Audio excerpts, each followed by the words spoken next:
Last lecture में हमने पढ़ा था कि जो अकरी गैसें होती है उनके बारे में थोड़ा डिटेल से हमने पढ़ा था। Helium, neon, argon, krypton, xenon और रेडॉन, इनके यूज हमने देखे थे। ठीक है, आज हमें कुछ और गैसेस के बारे में पढ़ना है ना। तो मैंने आपको लास्ट लेक्चर में बताया था कि हम आगे कौन सा टॉपिक स्टार्ट करने वाले हैं, तो वो हेडिंग डालनी है आपको, ग्रीन हाउस प्रभाव या इफेक्ट। ग्रीन हाउस इफेक्ट के बारे में पढ़ना है और ग्रीन हाउस गैसेस कौन कौन सी होती है उसके बारे में पढ़ना है। ठीक है, तो थोड़ा आपको हल्का बता देता हूँ मैं कि ग्रीन हाउस इफेक्ट क्या होता है, उसके बारे में फिर हम डिटेल में पढ़ेंगे। जैसे हमारे पृथ्वी का टेम्परेचर जो है वो 15 से 17 डिग्री सेल्सियस होता है। ठीक है, तो ये अगर बढ़ के थोड़ा 20 से 22 रहता है ना, तो ये किसके कारण रहता है? ये ग्रीन हाउस गैसेस के कारण रहता है या ग्रीन हाउस प्रभाव के कारण रहता है। ग्रीन हाउस प्रभाव किसके कारण होगा? ग्रीन हाउस गैसेस के कारण होगा। और यही ग्रीन हाउस गैसेस, इस प्रभाव को अपन क्या बोलते हैं कि जो पृथ्वी का थोड़ा सा जो बढ़ा हुआ तापमान है उसी को हरित ग्रह प्रभाव बोला जाता है, हिंदी में हरित ग्रह प्रभाव। ठीक है, शॉर्टकट में अगर आपको एक लाइन में समझना है तो पृथ्वी का सामान्य से कुछ बढ़ा हुआ तापमान, कुछ बढ़ा हुआ तापमान, इसी को हम बोलते हैं ग्रीन हाउस प्रभाव। ठीक है, अब ये ग्रीन हाउस प्रभाव किसके कारण होता है? ग्रीन हाउस गैसेस के कारण होता है। किसके कारण होता है? ग्रीन हाउस गैसेस के कारण।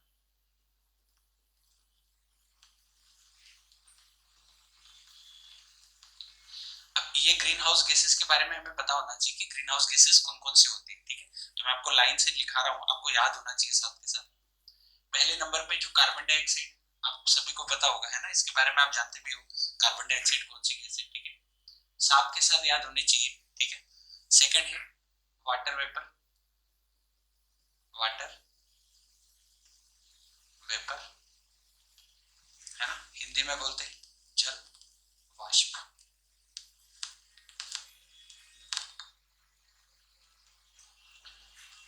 तीसरे नंबर पे याद रखना है मीथेन। ठीक है, इसको नेचुरल गैस भी बोला जाता है, प्राकृतिक गैस। ठीक है, हिंदी में भी मीथेन बोलते हैं, इंग्लिश में भी मीथेन ही बोलते हैं। चौथे नंबर पे याद रखेंगे N2, पूरा नाम लिखेंगे नाइट्रस ऑक्साइड, नाइट्रस ऑक्साइड। ठीक है, पांचवें नंबर पे याद रखना है आपको ओजोन, O3।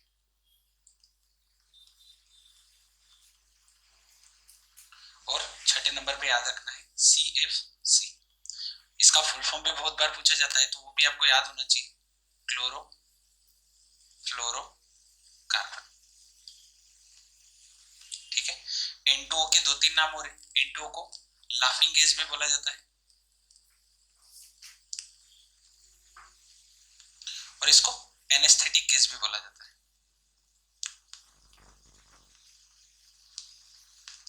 कितनी गैसों के बारे में पढ़ा है हमने ग्रीन हाउस गैसेस में? 6 नाम मैंने आपको बताए, CO2 carbon dioxide, water vapour Hindi में जल वाष्प बोलते हैं, मीथेन इसको नेचुरल गैस के नाम से भी जाना जाता है, दूसरा इसके नाम है मार्च गैस, पेटी गैस। ठीक है, वो मैं आपको आगे डिटेल में बताऊंगा। ठीक है, कि मीथेन के और भी क्या क्या नाम है। N2O नाइट्रस ऑक्साइड, N2O को लाफिंग गैस भी बोला जाता है और एनेस्थेटिक गैस भी बोला जाता है। एनेस्थेटिक का हिंदी मीनिंग होता है चेतना शून्य करने वाली गैस, चेतना शून्य। या और आसान शब्दों में आपको अगर समझना है तो जिससे हमें बेहोश कर सकते हैं। ठीक है, N2O ऐसी गैस है जिसको अगर आप ज्यादा सूंघोगे तो या तो आप ज्यादा हंसोगे और या बेहोश भी हो सकते हो। ठीक है, अगली गैस कौन सी है? Ozone, O3। और अगली है CFC, क्लोरोफ्लोरोकार्बन। ये सारी किसमें यूज होती है? ये सारी ग्रीन हाउस गैसेस है, मतलब ये हरित ग्रह प्रभाव को बनाए रखती है। ये कैसे बनाती है? हरित ग्रह प्रभाव को कैसे बनाए रखती है?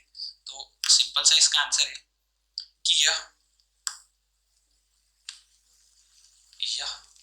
लंबी तरंगों का अवशोषण करती है। यह लंबी तरंगों का अवशोषण करती है।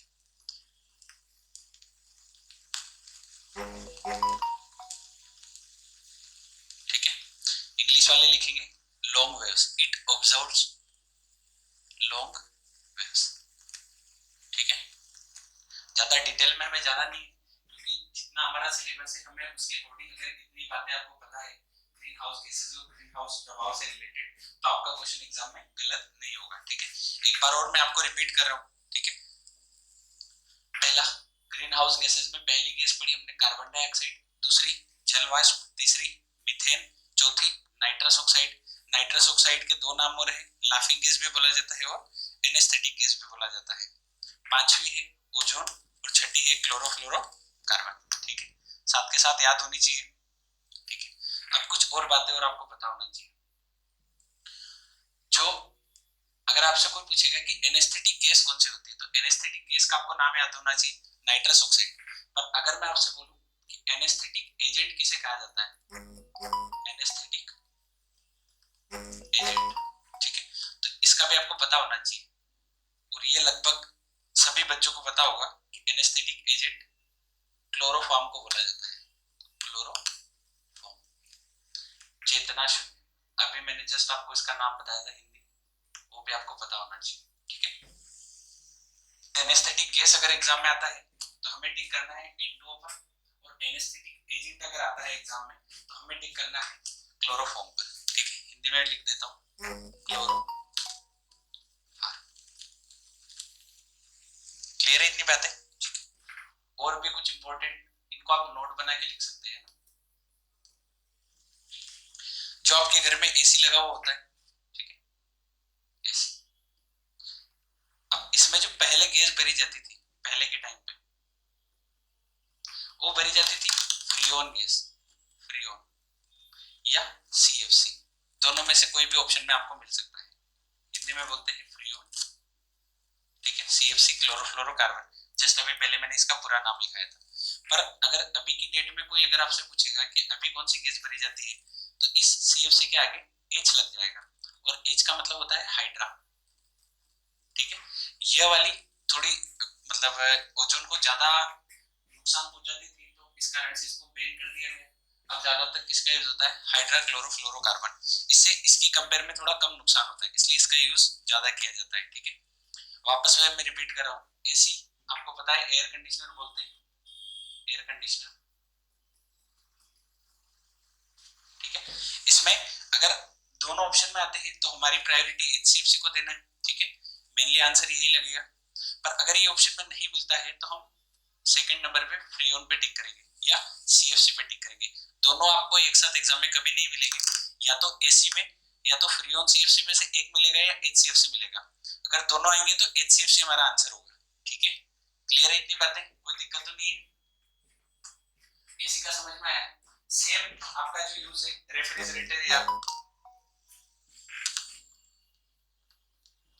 रेफ्रिजरेटर,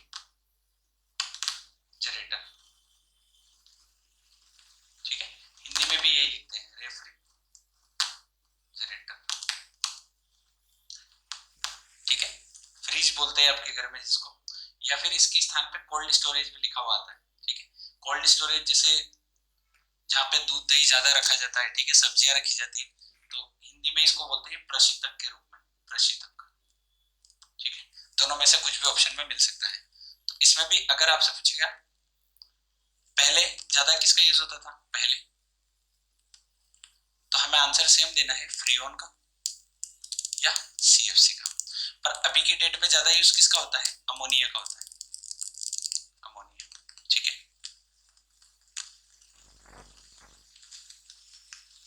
फॉर्मूला NH4 होता है। इतनी बातें आपको समझ में आई होगी। ठीक है, एसी में क्या होता है, पहले कौन सा यूज होता था, फ्रीऑन और सीएफसी। अभी की डेट में कौन सा यूज होता है, एचसीएफसी का यूज होता है। और जो रेफ्रिजरेटर है या कोल्ड स्टोरेज प्रशीतक के रूप में, पहले किसका यूज ज्यादा होता था, फ्रीऑन का ज्यादा यूज होता था, और अभी की डेट में ज्यादा यूज किसका होता है, अमोनिया का होता है। ठीक है, जितने भी पॉइंट मैं आपको लिखा रहा हूँ सारे के सारे एग्जाम में पहले पूछे हुए हैं। ठीक है, और उसी बेसिस पे आपको सारे याद होना चाहिए।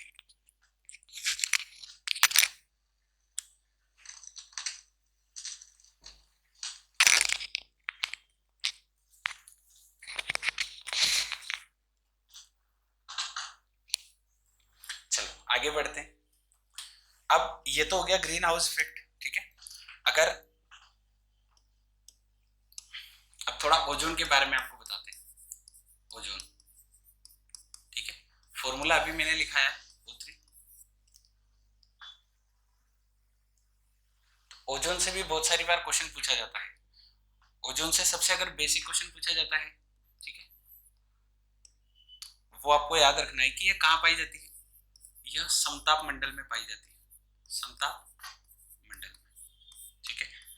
हमारे वायुमंडल से ऊपर बहुत सारे मंडल है, ठीक है, या वायुमंडल में आप देखोगे तो बहुत सारी परतें बनी हुई, आयन मंडल, समताप मंडल, तो ऐसे करके ओजोन कौन से वाले में है, समताप मंडल में है, ठीक है। इंग्लिश में बोलते हैं स्ट्रेटोस्फीयर, स्ट्रेटोस्फीयर।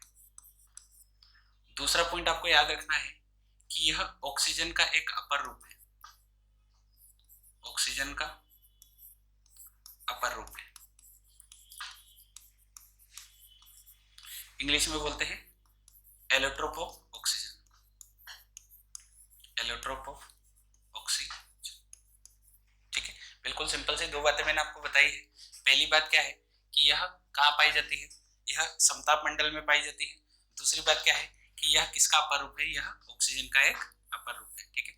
तीसरी बात इससे जो पूछ सकता है कि इसकी इक्वेशन अगर कभी आ जाए तो आपको O प्लस O2 से याद रखना है, यह O3 बनती है।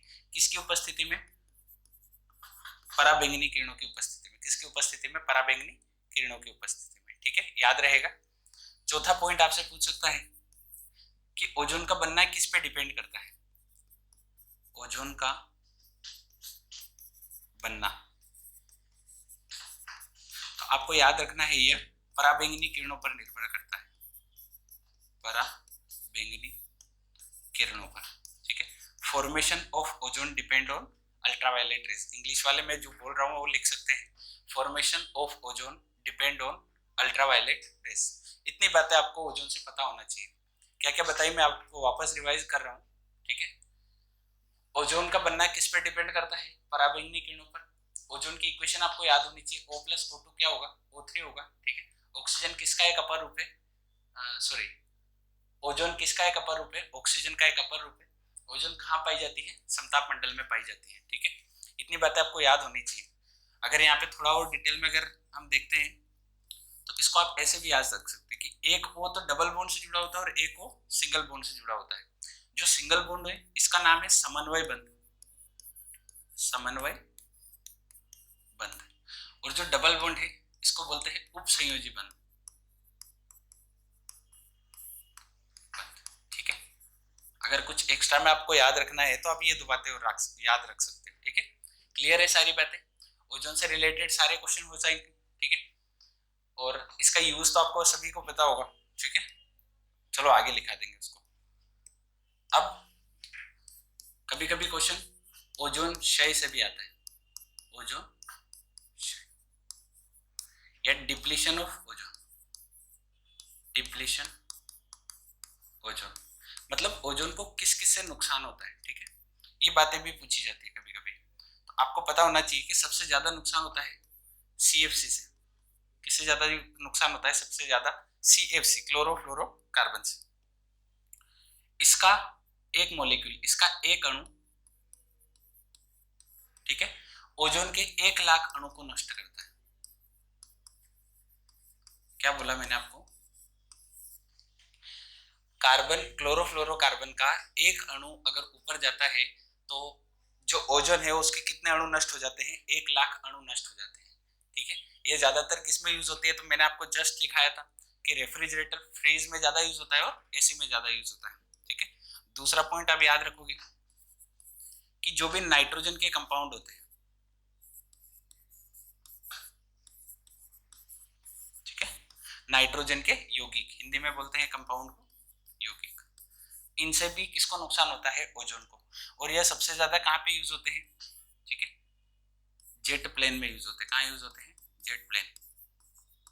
बाकी में भी यूज होते हैं पर सबसे ज्यादा यूज कहाँ होते हैं, जेट प्लेन में, ठीक है। तो ये भी क्या करते हैं, ऊपर जाके ओजोन का नुकसान करते हैं। ओजोन का नुकसान सिंपल सा है कि एक ओजोन परत बनी हुई है, इसमें कोई भी छेद होगा तो ओजोन का नुकसान कहा जाता है। क्लियर है।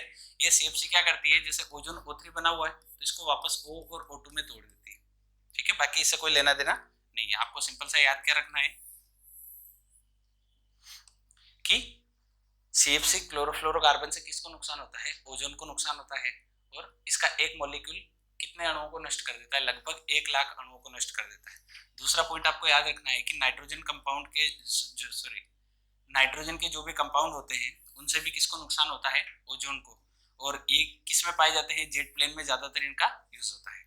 तीसरा पॉइंट सिंपल सा आपको याद रखना है कि जो भी खेतों वगैरह में यूज होते हैं पेस्टिसाइड्स, ठीक है, हिंदी में कीटनाशी बोलते हैं,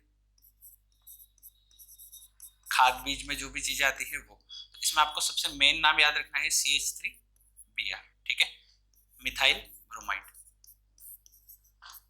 मिथाइल ब्रोमाइड, ठीक है। इसका एक और नाम है ब्रोमोमीथेन भी बोलते हैं, पर आपको मेनली क्या याद रखना है कि मिथाइल ब्रोमाइड से किसको नुकसान होता है, ओजोन को नुकसान होता है। 3 बातें हो गई। चौथी बात आपको याद रखना है कि जो पराबैंगनी किरणें हैं, है ना, उनसे भी किसको नुकसान होता है, ओजोन को नुकसान होता है। पर पराबैंगनी किरणों में कौन सी वाली को नुकसान, कौन सी वाली से ज्यादा नुकसान होता है, बी वाली से, और इसी से हमें क्या होता है, स्किन कैंसर भी होता है, स्किन कैंसर भी होता है, ठीक है।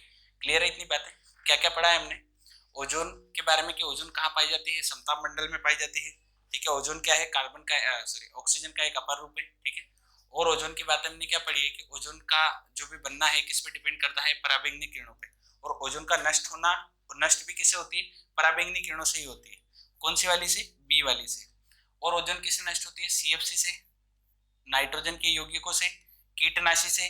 प्रमुख कीटनाशी जिससे सबसे ज्यादा नुकसान होता है वो कौन सा है, CH3Br, मिथाइल ब्रोमाइड। और अल्ट्रावायलेट रेज में कौन सी वाली से, बी वाली से नुकसान होता है ना। अब बाकी ए और बी, जैसे कभी कभी इनका क्रम भी पूछता है ना, कि इनका कभी कभी तरंग दैर्घ्य का क्रम पूछा जाता है, तरंग दैर्घ्य का क्रम, तो ये भी हमें पता होना चाहिए, ठीक है। जो अल्ट्रावायलेट ए होती है इनकी तरंग दैर्घ्य सबसे ज्यादा होती है, ठीक है। फिर अल्ट्रावायलेट बी की इससे कम होती है, फिर सबसे कम होती है अल्ट्रावायलेट सी। पर ये वाली जो होती है यह सबसे खतरनाक होती है, यह सबसे खतरनाक होती है। पर अच्छी बात यह है कि यह पृथ्वी तक नहीं पहुंच पाती है, जो ज्यादा हमें नुकसान पहुंचाती है वो अल्ट्रावायलेट बी वाली पहुंचाती है, ठीक है। तो इसका क्रम भी हमें याद रखना है कि तरंग दैर्घ्य में सबसे ज्यादा किसकी होती है, अल्ट्रावायलेट ए की होती है, और सबसे कम किसकी होती है, अल्ट्रावायलेट सी की होती है। याद रहेगा? क्लियर है इतनी बातें? ठीक है। आखिरी जो क्वेश्चन बन सकता है ओजोन से रिलेटेड वो भी आप लिख लीजिए कि ओजोन होल, आप सभी को पता है कि ओजोन परत में छिद्र हो चुके हैं, तो पहला कब देखा गया है ये कभी कभी पूछता है, ठीक है। तो आपको याद करना है पहला फर्स्ट ओजोन होल ये कहाँ देखा गया, अंटार्कटिका में देखा गया। कहाँ देखा गया, अंटार्कटिका में। और कभी सेकंड पूछ ले तो भी आपको याद रखना है कहाँ देखा गया, तिब्बत में देखा गया, ठीक है। इतनी बातें आपको याद रखना है। ग्रीन हाउस इफेक्ट में मैंने क्या क्या पढ़ाया आपको, सिंपल सा 6 गैसों के नाम याद रखना है। उसके बाद में आपको ओजोन से रिलेटेड जो भी बातें हैं कि ओजोन कैसे बनती है और ओजोन में कैसे नुकसान हो रहा है, ये बातें आपको याद रखना है, ठीक है। इसके आगे हम अगले लेक्चर में पढ़ेंगे कुछ और गैसों के बारे में, ठीक है। तो हल्का सा आपको भी रिवाइज करके आना है। LPG गैस क्या होती है, CNG गैस क्या होती है, टीयर गैस क्या होती है, ठीक है। और जो भी मार्श गैस, ठीक है, मस्टर्ड गैस, हाइड्रोजन गैस, इन सब के बारे में भी बाकी ये पढ़ना है, ठीक है। तो करीब ये 2 से 3 लेक्चर और हमें लगेंगे इस टॉपिक को कंप्लीट करने में, ठीक है। बाकी अगर आपको वीडियोस अच्छी लगती है तो आप लाइक और शेयर करें अपने दोस्तों के साथ।